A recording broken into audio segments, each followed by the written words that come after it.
আসসালামু আলাইকুম। Xtec computer training সেন্টারের পক্ষ থেকে আপনাদেরকে স্বাগত। আমি আজকে আপনাদের দেখাবো মাইক্রোসফট পাওয়ারপয়েন্ট 2007-এ কীভাবে নতুন স্লাইড নিতে হয় এবং কিভাবে ডিলিট করতে হয়। প্রথমে আমি মাইক্রোসফট পাওয়ারপয়েন্ট 2007 ওপেন করলাম।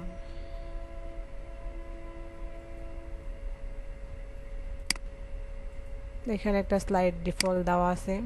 আমি এখানে 10টা স্লাইড নিব। নেওয়ার জন্য প্রথমে হোম রিবনে ক্লিক করতে হবে, নিউ স্লাইড ব্ল্যাঙ্ক।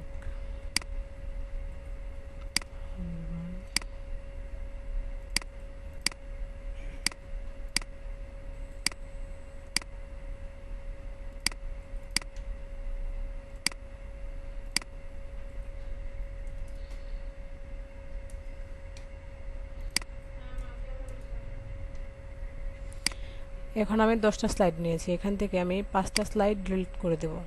ডিলিট করার জন্য যে স্লাইডটাকে আমি ডিলিট করব সেটা সিলেক্ট করে নিতে হবে। তারপর home ribbon delete, select home ribbon delete.